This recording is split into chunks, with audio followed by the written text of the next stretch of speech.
আল্লাহ তাআলা বলছেন, এই পুরস্কার, এই জান্নাতের ঘরগুলো আমি তাদের জন্য বরাদ্দ করে রেখেছি, যারা কিয়ামতের ময়দানে আমি আল্লাহর থেকে যারা পুরস্কার গুলা নিবে, আমরা এই ঘরগুলা তাদের জন্য বরাদ্দ রেখেছি যারা জমিনের মধ্যে ফিতনা ফাসাদ, জমিনের মধ্যে আল্লাহ বিরোধী কোন কর্মকাণ্ড করতে তারা পছন্দ করে না। ওয়াল আকিবাতু লিল মুত্তাকিন, আর শোনো, পুরস্কারটা তো আমি নির্ধারণ করে রেখেছি যারা আমি আল্লাহকে ভয় করে। কারা ভয় করে? যারা আল্লাহকে ভয় করে, মানুষকে ভয় করে না, তাদের জন্য পুরস্কার। এখন আমরা কি আল্লাহ থেকে পুরস্কার চাই কি চাই না? তারপর চাইলে কি লাগবে?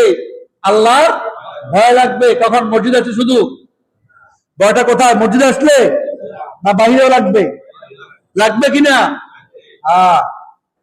সম্মানিত হাজিরিন, নবী করিম সাল্লাল্লাহু আলাইহি ওয়াসাল্লাম বলেছেন, তোমরা রিয়া করো না, কারণ এমন একটা সময় আসবে যখন মানুষ কাজ করবে রিয়া করে, প্রদর্শন ইচ্ছা করবে, লোক দেখাবে।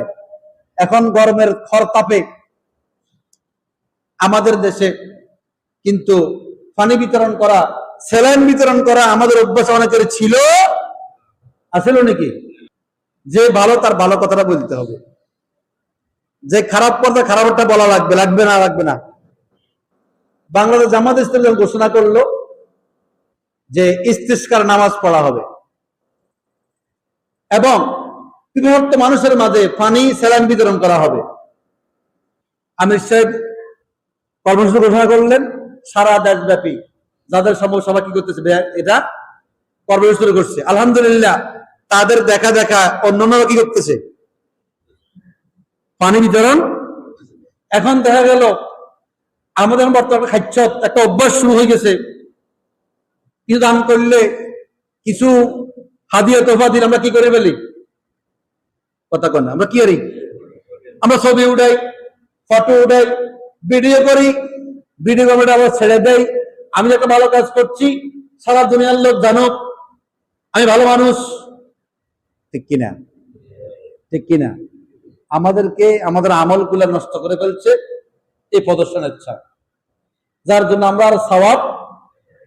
নবী করিম সাল্লাল্লাহু আলাইহি ওয়াসাল্লাম জিজ্ঞেস করে, রাসূলুল্লাহ, আপনার কোন ইমানদার ব্যক্তি দুনিয়ার যশ খ্যাতির জন্য, সুনামের জন্য যদি কোনো একটা আমল করে দেয়, আর আমল করলে তার কাছে আল্লাহর পক্ষ থেকে কোনো পুরস্কার আছে কিনা? কোন পুরস্কার? নবী করিম সাল্লাল্লাহু আলাইহি ওয়াসাল্লাম বলছেন, শোনো, তার জন্য অন্য কোনো পুরস্কারের ব্যবস্থার প্রয়োজন তো নাই, সে তো নগদ পুরস্কার পাইয়া গেছে। ইয়া রাসূলুল্লাহ, সেটা কি?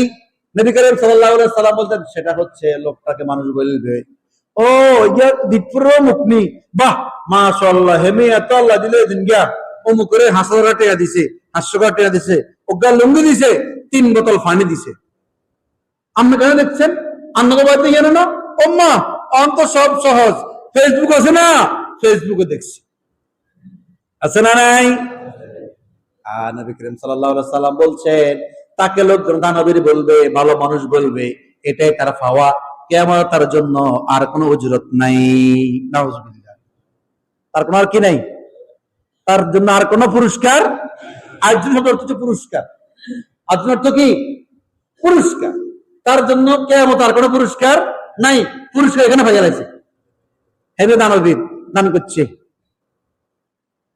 তাহলে সম্মানিত হাজিরিন, ভালো কোনো কাজ করে মানুষ আপনার সম্পর্কে জানুক।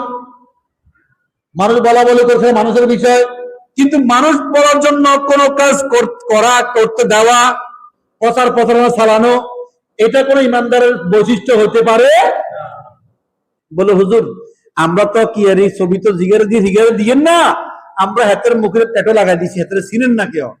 এরে ভাই, হেতেরও না চিনে না, চেহারাটা বন্ধ করে দিচ্ছে। গ্রামের লোক দেখে কি এত হাগল নি, এত শরীর মাপ তো দিকে প্রত্যেক কারো মাঝে চিনে না, চিনে নেই। তাহলে কেন এই ফাজলামিটা কেন?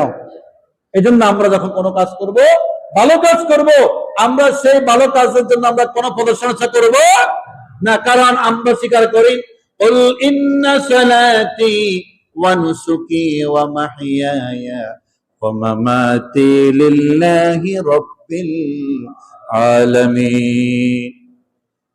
হযরত বলেছেন, আমার নামাজ, আমার কোরবানি, আমার জীবন, আমার মৃত্যু, আমার সব কাজ একমাত্র যিনি জগতের ফল নেওয়ালা, সে আল্লাহর জন্য, অন্য কাহার জন্য নয়। কেন প্রদর্শনের দরকার নাই? কেন ছবি উঠাবো? দরকার না ছবি উঠানো, প্রয়োজন নাই। অন্ত শুরু হয়েছে, হজ করতে গেলে সেলফি, দান করতে গেলে ঈদের মাঠে গেছে সেলফি, আছে না নাই? হ্যাঁ, আমি এটার গরু দিই, আমার কাছে এটা অসহ্য লাগে। এটা একটা মানে একদম বাজে কাজ, এটা আমার কাছে মনে হয়। বলে হুজুর, আমরা আলোচনা তো মনে মানছে এখন সেই যুগ ছাড়ার লাগে, তো এটা কি না? এটা আমাদের রিয়ার উদ্দেশ্যে নয়, এটা হচ্ছে আমার এই আলোচনা যেন মানুষ শোনে, কোন এক ব্যক্তি আমল করে নেয়, আমলের জন্য। কিসের জন্য? আমলের জন্য, পরিবর্তনের জন্য, ঠিক কিনা? মানুষ আর দাওয়াত দিব, আর সালাম আজ্ঞা দিব, এটার বিন্দু মাত্র কি নাই, কোন উদ্দেশ্য নাই। আল্লাহ আমাকে মাফ করুক রিয়া থেকে, বলে না আমি। আল্লাহ আমাদের সকলকে রিয়া থেকে হেফাজত করুক।